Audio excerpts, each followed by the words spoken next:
Happy New Year! Let's roll in the new year with today's edition of Pittsburgh's Bowling Best. It's showtime as our bowlers enter the first half of our quarterfinals in the battle to bowl off with pro bowler Dave Ustad. Our first match features Steve Stewart of the East Hills and Marvin Otto. The winner takes on Robb Sheridan from Beaver Falls and then goes to the line with our number one bowler today, Danny Beiter of Plum. The stakes are high, so stick around as all four are in the quest to become Pittsburgh's Bowling Best.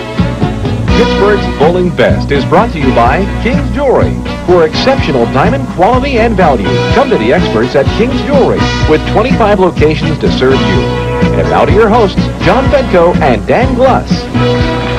Good morning, everybody, and a very happy New Year to you. I'm John Fedko, along with bowling legend Dan Gluss, and the excitement is in the air in our studios today because we have a whale of a show for you. 4 young, local superstar bowlers. You couldn't ask for anything better than this, Danny. That's right. First of all, partner, Happy New Year. Happy New Year to you. Same to you, babe. It's a tremendous first half of the season, and I think today is just going to be an exciting show, Danny. I'll tell you what, I really feel old in this show today. The average age of our participants, 21 years old. Unbelievable. All coming out of junior programs, 3 from the greater Pittsburgh and 1 from Beaver Valley. And I know I tend to exaggerate, but I'm not exaggerating when I say all 4 of these bowlers are tremendous. We're going to have a great show. I know we are. Right, and I think all the pitchers in the Major League are going to be envious today of the big curves and hooks these guys throw on their balls today. All right, you said what? We have 1 Nolan Ryan and 3 Bert Bly left. That's right? about what I said, yes. Okay, Danny. We'll be back with all the exciting action, a playoff show today on Pittsburgh's Bowling Best. Stay tuned.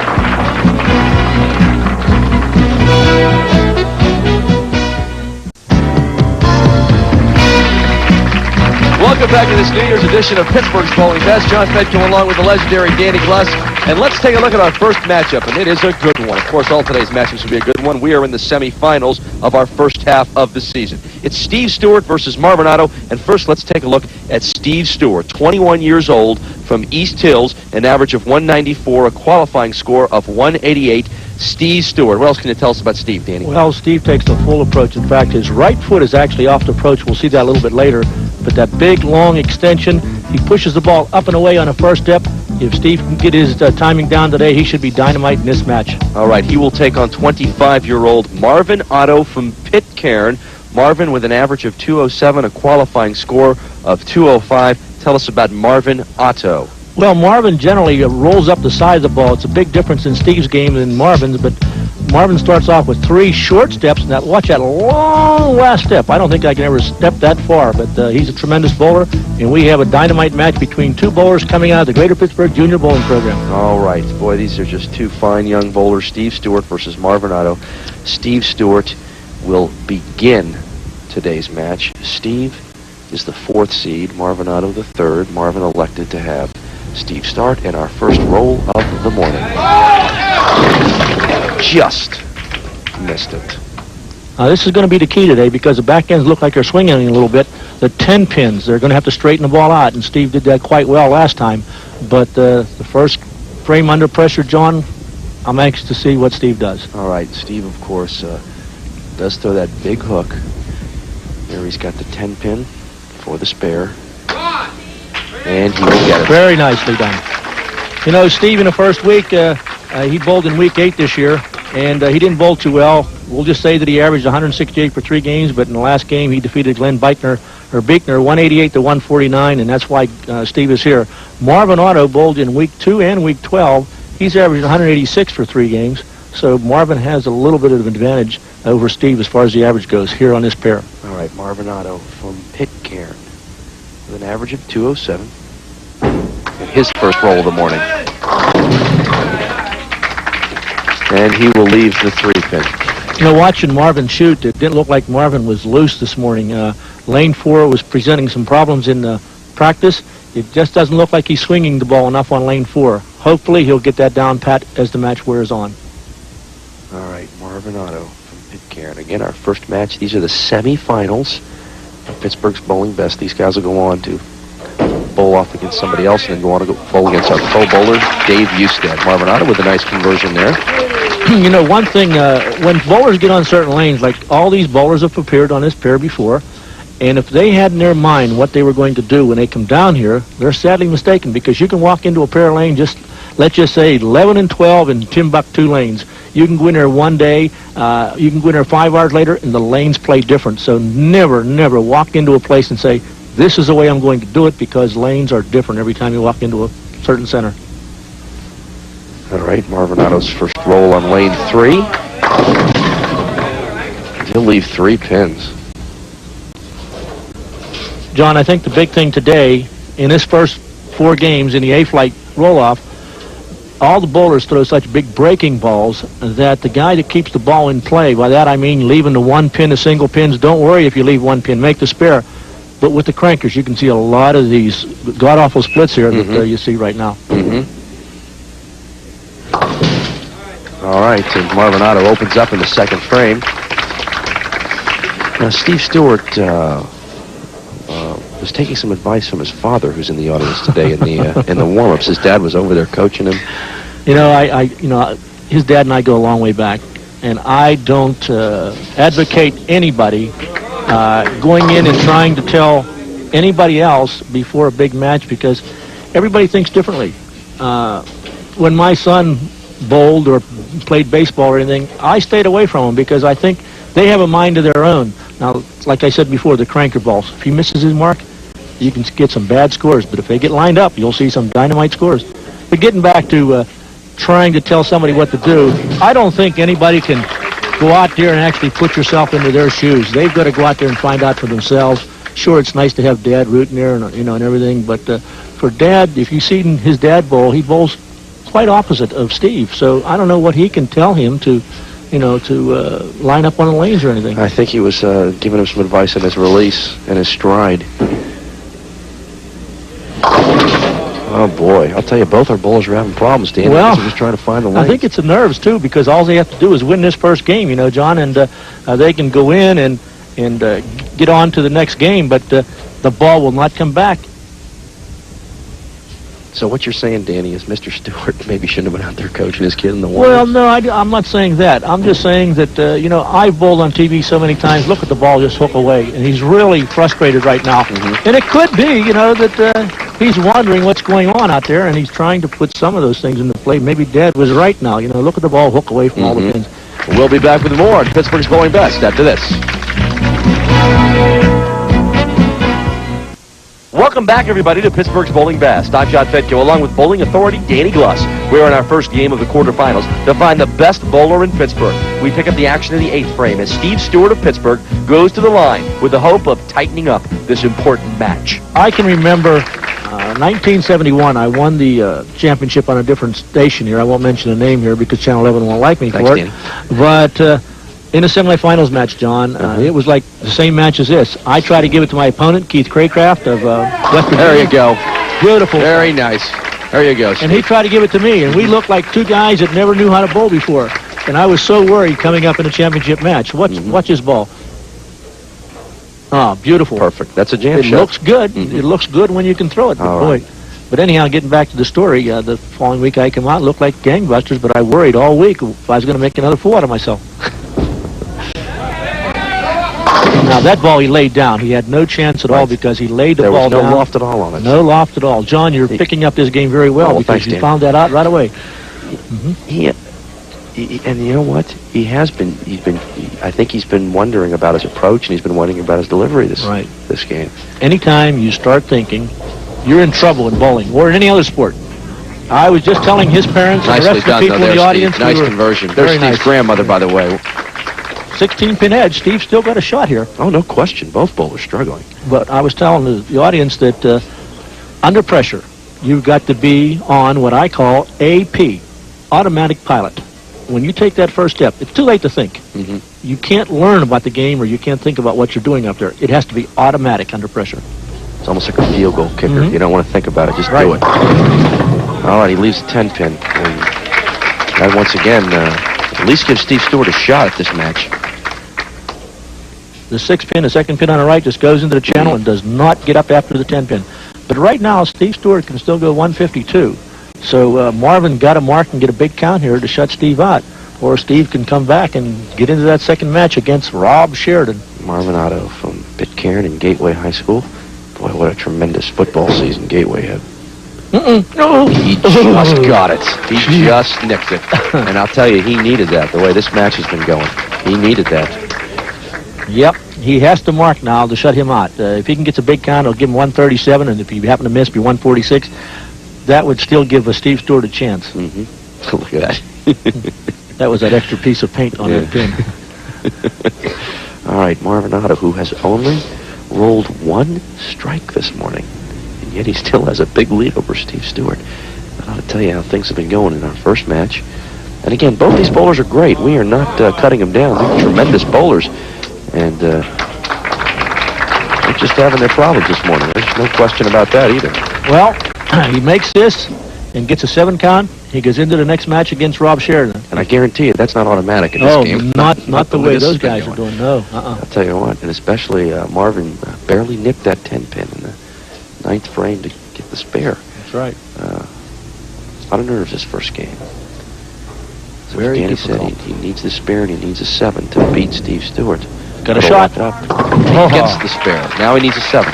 That's not as easy as it sounds No, right it's now. not. The way these they're guys have throwing, been going. right? So he needs a 7 count to shut him out. We've had plenty of 6s already this morning, first rolls. We also want to remind you going into Steve Stewart's 10th frame that even should he lose here, should Marvin Otto pick up a 7 and wrap this thing up, Steve Stewart can still win something from King's Jewelry. If he bowls 3 strikes in a row, he'll receive a free Longines Whitnar watch from King's Jewelry. So we'll stick around for that. First of all, we need a 7 for Marvin Otto here. He'll get it, and that's it. We got a winner here going into the next match. That's it. Marvin Otto will win this match. He will go on to play Robb Sheridan, but we're going to stick around to see if Steve Stewart can win himself a watch from King's Jewelry in our King's Jewelry 10th frame. He needs to roll 3 strikes in a row. Let's see if he can do it. He will not. All right, we'll be back with more. We'll be back with our second match of the morning after this.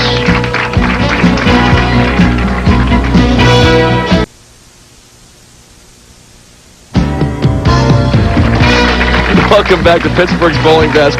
John Fedko along with the legendary Danny Glass. Our first match was, well, quite frankly, not what we expected, a 155 to 129. The winner, Marvin Otto, I think it was a case of nerves from both guys. I think we'll see some improvement here in the second match. And we've got a tremendous bowler coming up here. Our second seed today, Robb Sheridan, 22 years old, from Beaver Falls, an average of 220, a qualifying score of 214. He is a quality bowler. And tell us about him, Danny Glass. Well, Robb holds the ball waist high. You know, I call him the Nolan Ryan of bowling.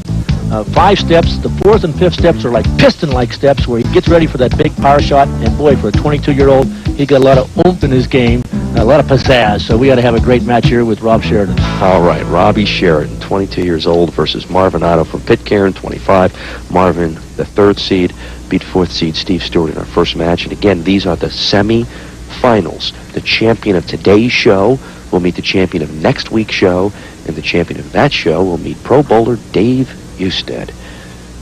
Become our first half champ of Pittsburgh's Bowling Best. First roll by Marvin Otto, and I'll tell you, he had his problems in the first game, and he's having them now. Danny, what is he doing? Well, right there, he tried to straighten the ball out more. He tried to get away from the big break, and that is the ideal thing to try to do right now. But it's going to be tough. It's going to take a couple frames. You can see the ball breaking right through the beak. A lot of the young bowlers do not have one trick in their repertoire that a lot of the old-time bowlers do, and that's to look further down the lane. If he would look further down the lane, his body would pick up the tempo. Right now, you can see he cut the ball short. And what he has to do is look further down the lane. His arm will extend down the lane further, and the ball will slide and then break. It won't have that big break on the end. So I would suggest to people out there to look further down the lane occasionally. You know, practice. When you're practicing, try it out. All right, Marvin Otto opens up our first frame, and here's Robb Sheridan from Beaver Falls, 22 years old. Watching Robb warm up, he was tremendous in our 10-minute warm-up earlier this morning. He had a few problems in his 4 practice balls before this match, and let's see what he does. He's been rolling just inside the second arrow and finding the pocket there. So let's see what happens here. He missed his mark, and that's what happened. A little bit. He left the pin. Right. He almost left the 4-9, but that was a great shot out of the chute. And Robb Sheridan bowled in week 7 against Ray Henry. And just let's watch his ball first. Watch the 9 pin. You see, it's still standing there, and all of a sudden disappeared. But Ray Henry was on lane 3, needing a strike to knock Robb Sheridan out, and he had already struck 4 times. on that left lane, and he missed the head pin, giving Robb Sheridan a 214-203 victory. Now, Robb's averaging 215 on his pair for 3 games, so he knows these lanes quite well. Okay, Robb Sheridan with a spare in his first frame. Robb with a 214, as you mentioned on our last show, to get to this, the semifinals.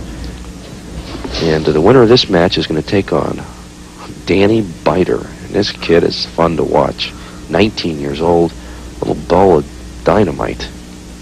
You will want to stick around for that. I think Robb's waiting for us. I don't know unless he was trying to compose himself, thinking what he wanted to do up there, but... Robb Sheridan, Beaver Falls.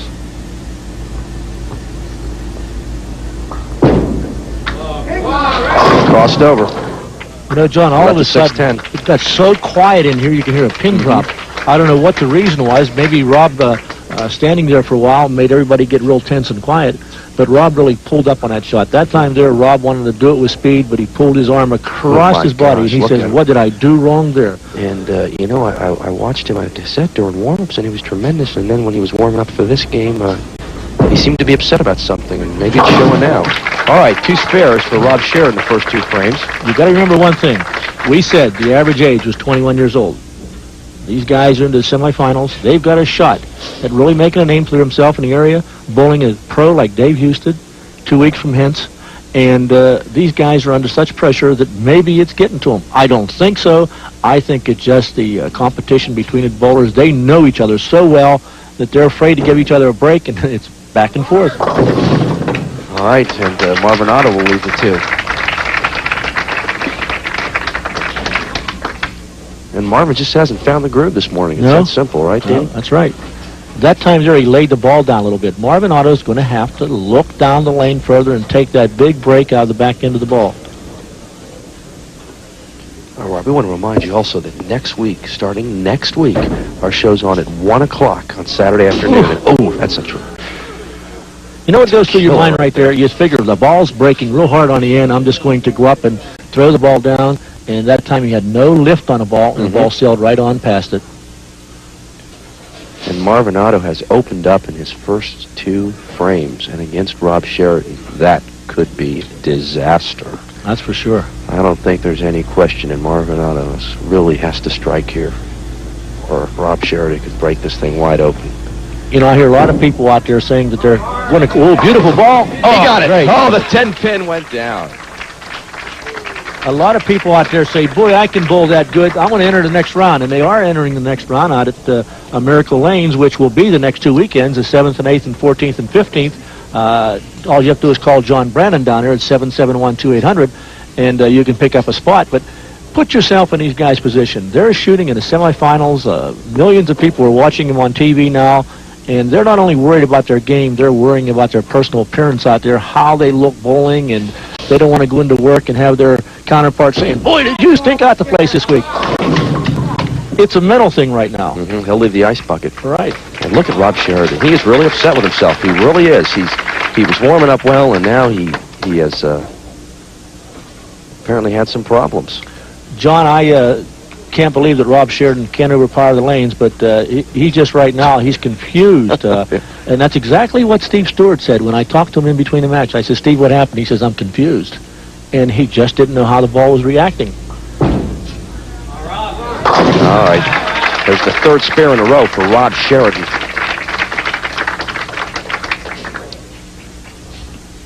Robb right now is really just bowling.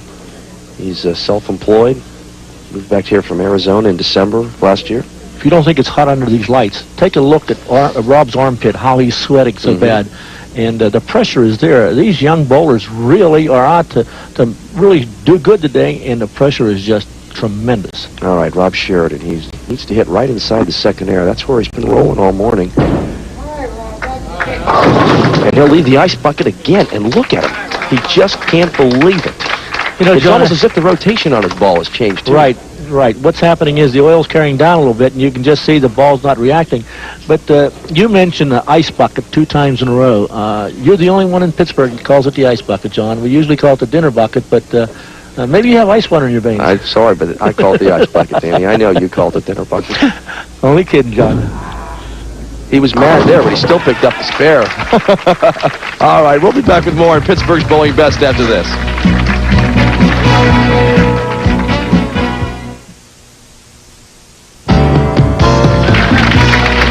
Welcome back to Pittsburgh's Bowling Best. I'm John Petco along with the legendary Danny Gluss. We're in the second match of today's show. This is the semifinals. The semifinals for the first half of our season. You're looking at Marvin Otto from Pitcairn.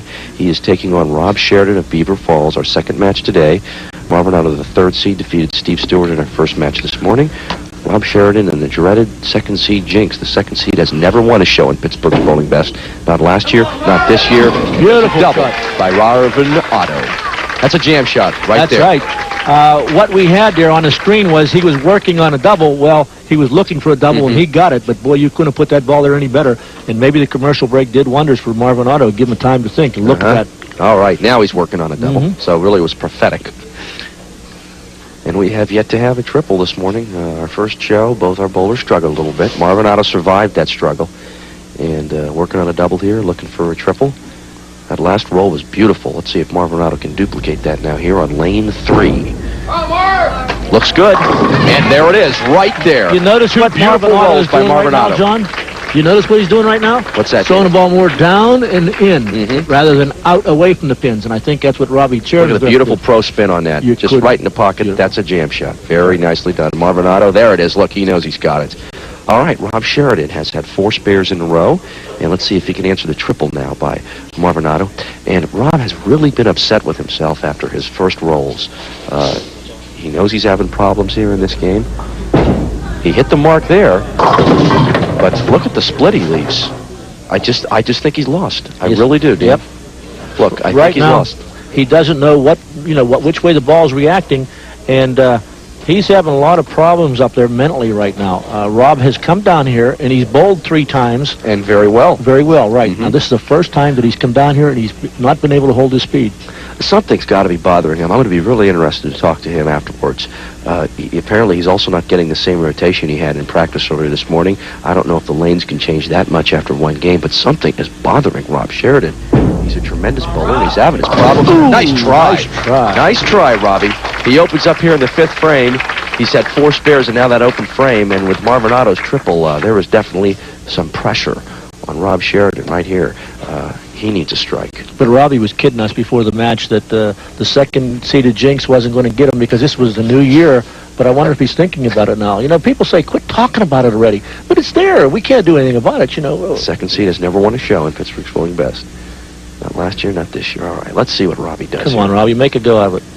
He's been going and hitting the second arrow. He goes just inside of it there. Beautiful. Look at that. No question. Right there. He hit his mark perfectly. Hit it. Right. Now, that's what he was doing in practice. So let's see if he continues that. Jam shot all the way. All there you go. Couldn't have put that ball any better. And he hit his mark perfectly. John Brennan says, after all these years of bowling, I finally learned a new word, the jam shot. Thanks to you, Dan. You're a bowling legend, and now people are picking up on your phrases. Maybe they'll start calling it the ice bucket. Yeah, maybe, John. John, I see your little friend here from Christmas. Is that a leftover Christmas present? Thank you very much. Danny Gluss gave me a candy cane for Christmas, and it's still here on New Year's. Another jam shot by Marvin Otto. Holy Toledo. But that's to recognize you as the leader of the pack. It's Rudolph the Red-Nosed Reindeer. Thanks, Danny. It's a little candy cane with horns on it. Thank you very much. Meanwhile, Marvin Otto is just tearing things apart here. Now, look at that. A 4-bagger for Marvin Otto. He knows he's got Robb on a run now, and he is more down and in. And that's what these bowlers had to do. And I think the bowlers, like Danny Beiter coming up, is taking a little look at this because he might have to change his game now.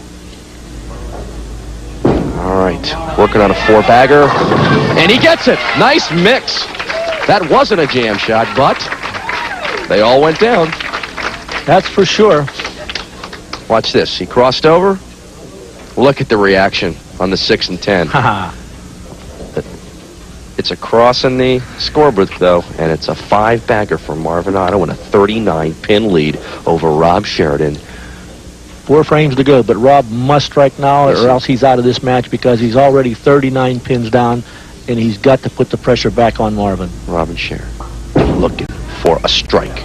Yes, jam shot all the way on that one. Now he's found his mark. Well, you wonder. He left 2 buckets. He's up there scratching his head. He wondered what to do and everything. All of a sudden, he puts 2 picture-perfect strikes in there.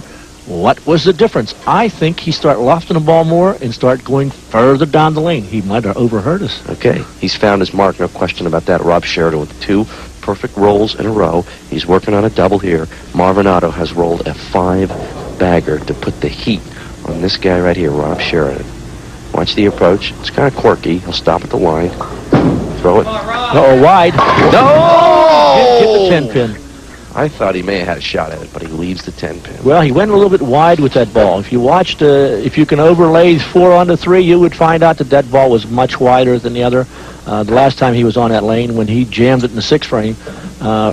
But you do carry that shot. Robbie is capable of carrying that shot. All right, Robb Sheridan. He's got to pick up this. Marvin Otto, 5 strikes in a row. All right. Spare converted by Robb Sheridan. Well, Marvin is, if he strikes here, he just about wraps it up. But Robb Sheridan got to hope for a big break here.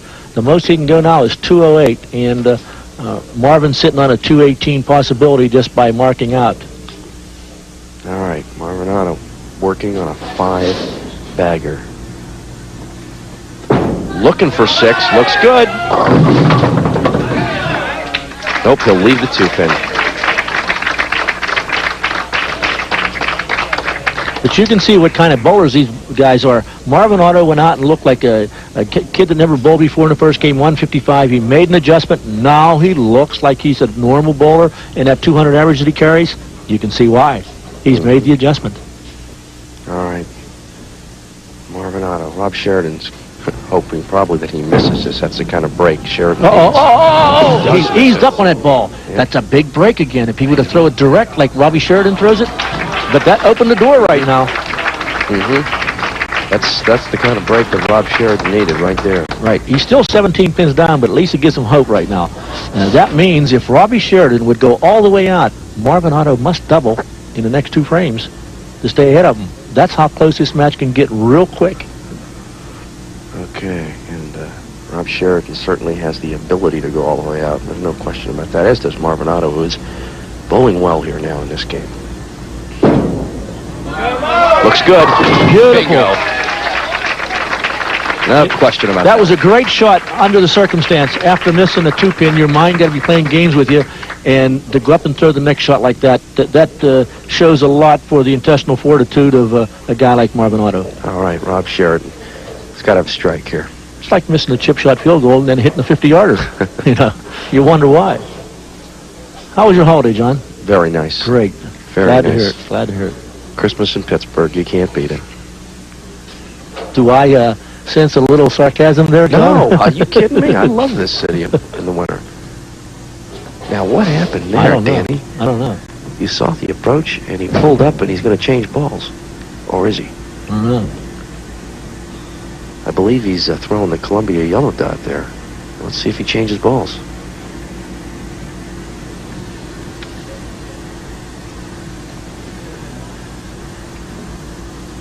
I'm not quite sure what Robb Sheridan is doing here, but he didn't want to roll, went to the towel. Big pitch coming up.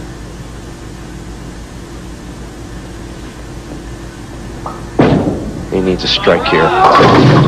Beautiful strike. Look at the reaction from Robb. Well, Robb took the...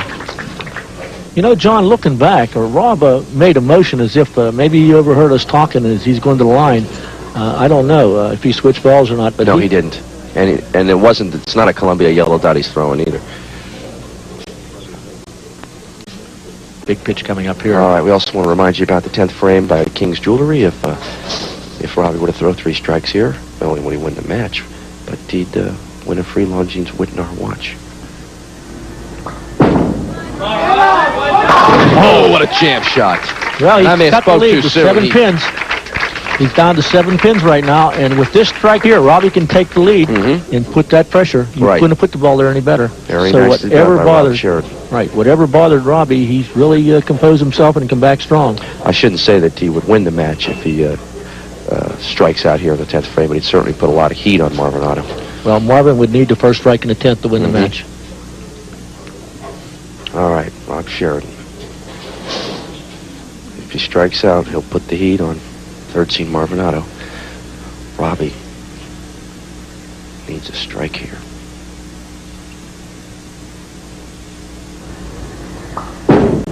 Looks good. Yes! Oh, jam shot. Did you hear him yell? He's excited. And not only will he win the Longines Whitnar watch with another strike here in our King's Jewelry 10th frame, but he is going to put the pressure on Marvin Otto if he gets this next strike. Well, no, he doesn't even need this next strike. The pressure's already there. What he needs is an 8 count to put that pressure on. That'll give him a 206, and Marvin would have to strike to get over top of 206. All right. So we're looking for at least an 8 count here for Robb Sheridan fans. Looks good. No question about it. So there's a watch winner, a Longines Whitnar watch winner from King's Jewelry. Congratulations to Robb Sheridan on that. And he has put a lot of pressure on Marvin Otto, who must strike here, Danny. He has to strike. It's as simple as that. Marvin Otto must roll a strike here. And this is about as exciting as it gets. The heat's on right here. I'm sure Marvin Otto knows he needs a strike. A 2-pin, very costly, that he passed up.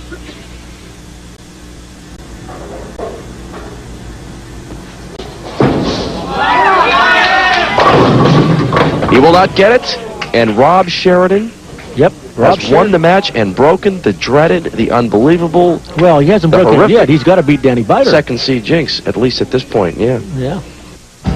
What a tremendous match. Our winner is Robb Sheridan. He'll go on to face Danny Beiter. We'll be back with that after this on Pittsburgh's Bowling Best.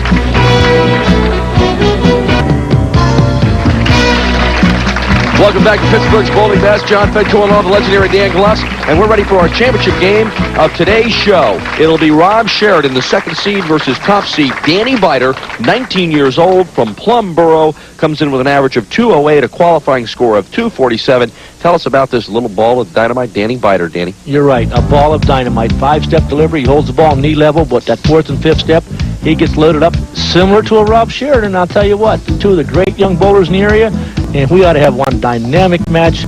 Danny's only been on the show one time, but shot 247. That says it all. 22-year-old Robb Sheridan versus 19-year-old Dan Beiter. Dan Beiter, the top seed, has elected to let Robb Sheridan roll first. So Robbie will begin our championship match for today's show on lane 3. And today's show is the semifinals of the first half of our season. Today's winner will go on and face the champion of next week's show. And the champion of that show, 2 weeks from today, will go on to face Pro Bowler Dave Usted. Next week, our show starts at 1 o'clock. We want to remind you about that. That's on Saturday, though, not on Sunday. Very nicely done. Robbie Sheridan starts with a strike. That's right. We want to remind you that our time and our day has been moved next week. 1 o'clock on Saturday, which personally, Dan Glass and I absolutely love. That means you can sleep in on Sunday morning. You don't have to get up to watch the show. Well, Danny, I'll tell you what. That means I can go to church. See that? Earlier. We can pray for each other. Exactly. And we need prayers. Yes. Yours also out there. Bingo! Oh, my gosh. What a start. Just like we figured. You know, anybody that plays baseball out there would love to throw a ball like these guys do, a baseball. And they're throwing a bowling ball like that. I can't imagine how they can break a ball. That ball's out in the channel 10 feet from the head pin and just rips the pins apart. Look at the reaction, too. This guy is so fun to watch. 19 years old. And he bowled a 247 on our last show. Quite a future in front of him. The last show that Danny Beiter was on, I should say. 19 years old. He's a student at community college. He's studying accounting. Ooh, and he'll leave the 2-pin. You know, I tried to count the different colors in Danny's shoes. I think I lost count about 10. He got every color imaginable. If we can get a shoes. shot of those shoes also, he's got two different type of colors in his shoes. Yeah, all kind of colors. There they are right there. Look at that. What a great job by our unbelievable director, Guy Monahan, one of the best bowling directors in the country. So, picks up the spare. You notice what Danny did on that second ball? He straightened it out. He didn't allow himself that big break that cost Marvin Otto the match. Marvin's going to have to learn that shot to straighten the ball out on the 2-pin. All right. Yeah, we want to wish a happy new year to everybody out in our truck. Also, yeah. Joe Harowitz, they do a tremendous job. Tremendous people out there. Joe and Guy Monahan, they are the best. All right, you're looking at the two of the young best bowlers in Pittsburgh, no question about it. This guy, Robb Sheridan, and Dan Beiter going head-to-head on the show today.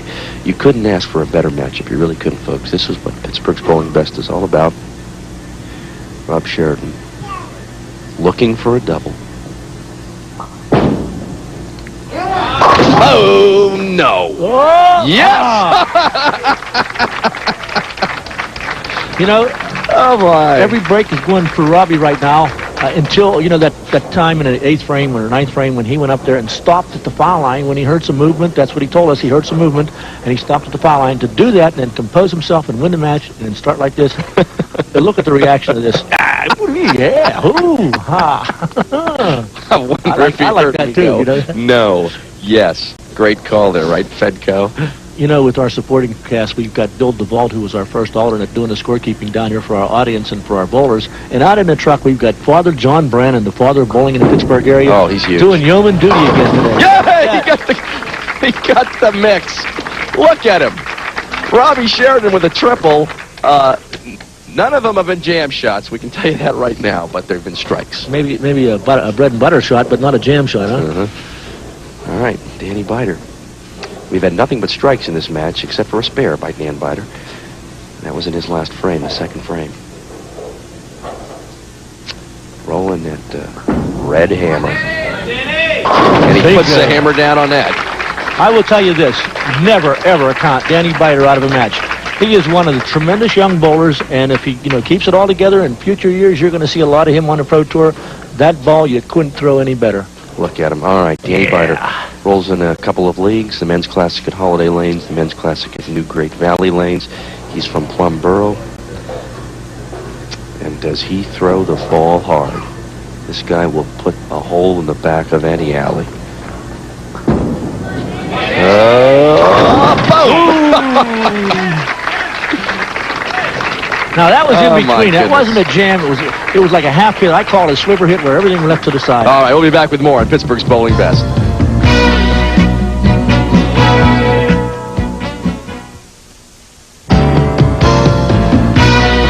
Welcome back and Happy New Year, everybody. The third game has been a classic match. Robb Sheridan of Beaver Falls and Danny Beiter of Plum are going at it like 10-pin Terminators. We pick it up with Beiter towing the line in the 7th.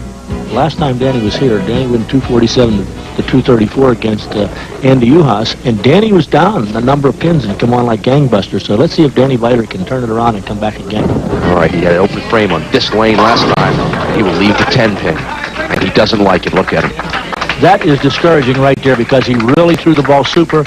You can see him crack his wrist as he turned it around and watch that ball hit that pocket, and a 6-pin dynamited around the 10. Yep. The 6-pin just danced around it. Yeah. That's just bad luck, period. And that was a key shot in the match, too, because that gives Robbie a 26-pin lead plus a ball because he's sitting on a strike right now. Boom. Conversion by Danny Beiter, but he needs to strike now. You notice both boys do straighten the ball out on their spares, so I would recommend to any bowler out there that cranks a ball on their first ball. Sure, it looks good going down, but please straighten your ball out in your second shot. You'll make many more spares that way. All right, a 26-pin lead for Robb Sheridan. We're in the 8th frame. This is the championship match of our A flight. The winner of this match takes on the winner of next week's show, and the winner of that takes on pro bowler Dave Husted. Danny Beiter. Jam shot all the way. Very nicely done. And he said, why didn't that happen on the last roll? That's exactly what he said to himself. Right. There it is. It's the same shot. This ball was a little bit wider, but he come back and watch a 6-pin that time. In fact, that 10-pin got out there awful funny. Another pin hit it. It wasn't the 6-pin that hit that pin. All right. Robb Sheridan, who was definitely distracted by a baby we had in the audience here. And again, we're not going to blame the mother and the baby. They were well into the match before the baby started crying, but it was just something that happened. The baby's not in the audience, outside for a little respite, and Robb Sheridan had his concentration broken. He's looking for a double. Got it! Jam shot. Took the pins right out. Now, see what Rob's doing now? When he first started, he was looping the ball. Now he's overpowering the alleys right now. Right now, Robb Sheridan is on top of his game. Yep. and he's locked in. And the dreaded second seed jinx, my friends, is about to fall unless something drastic happens. Well, it's a new year, he said. That's what he said before the show. You're right. He said it's a new year. Forget the second seed jinx. He was aware of it, that a second seed had never won our show last year, had never won our show this year. But unless something really bizarre happens, I think Robb Sheridan's about to win this thing with a tremendous match here.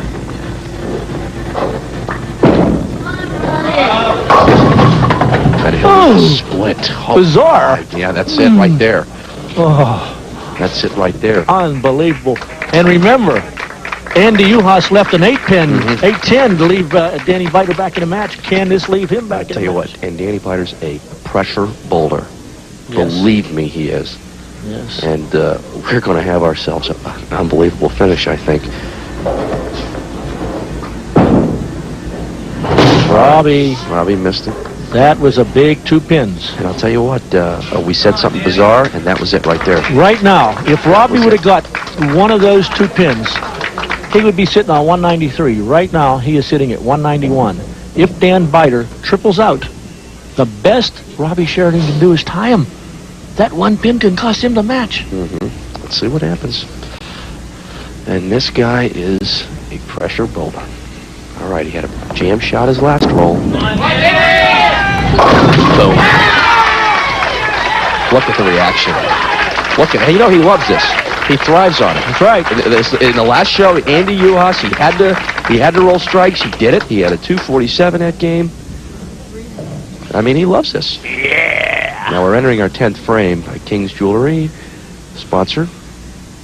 Danny strikes out here. Not only will he put tremendous heat on Robb Sheridan, but he'll win the Longines Whitnall watch from King's Jewelry.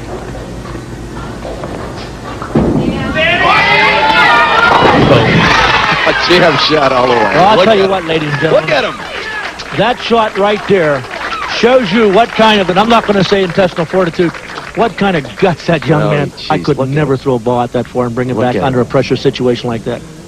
I mean, he is pumped up. And look at behind him, Robb Sheridan. Look at, he's not even watching. He's not even watching. And Danny, I think he knows that one of those pins in the split was vital. This guy is tough. Oh my goodness! Look at him. I'm telling you. He's like, oh, he's so pumped up, you can't believe it. What's the reaction to this? Oh my goodness! I'm telling you. Before, Look at this. Look at the reaction. Look. Yeah. Get him. But we've got to calm down now because this is the key pitch here. That's right. The audience was going crazy watching the replay, but everybody's got to calm down now. This is it. And Robbie Sheridan, he's not worried about the triple now. He's worried about missing that 1 pin. Well, he's going to need to strike out here if Robb Sheridan, if we get a strike here from Danny Beiter. This is strike out the tie.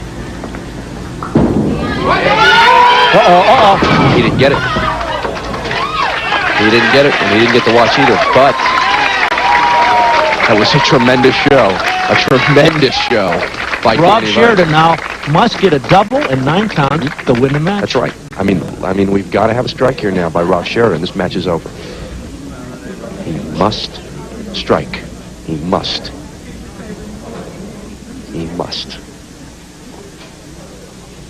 Dan Beiter finishes with a 219. 219. And Robb Sheridan must strike here. He had a split in the 9th frame that could cost him this match. He's going to have to make it up here with a double and at least an 8. Here it is. He must strike. Bingo! He got the mix, and look at that reaction. There's 1. Now he must strike here. You can watch bowling from now till Kingdom Come, and you'll never see a greater match than this. No, this is going right down the line. Fantastic. All right. We're in our championship match of the day show. Look at that once reaction. again, Robb Sheridan must strike here, or Dan Beiter, who's watching right there in the back, will win. And Robb Sheridan does get a re-rack if he wants, and he will take it. He allows one. He's allowed one per match, and he just took it. Now, Robb has taken his time in the 2 matches, and every time that he's taken his time, he's rolled well. Let's see what happens here. He's going to concentrate. The heat is on. He must strike here. And we'll just let the action speak for itself.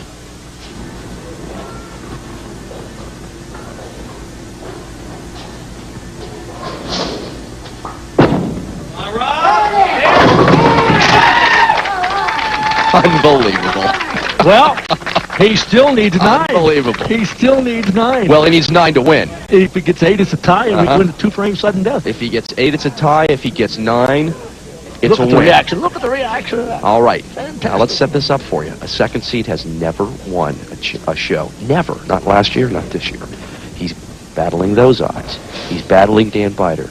Probably the best young bowler in Pittsburgh. I don't think there's any question about it. I hope we have time to interview both bowlers because they are fantastic. We've got to get both of them. He needs an 8 to tie, a 9 to win.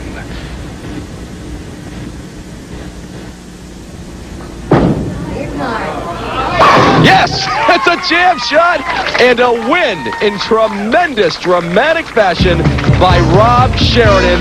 That is the best match I think we've ever had Unbelievable. on Pittsburgh's Bowling Best. Jinx has been broken, and he's won his long green watch. Unbelievable. We will be back to talk to both of these guys. Both of them champions, really, after this.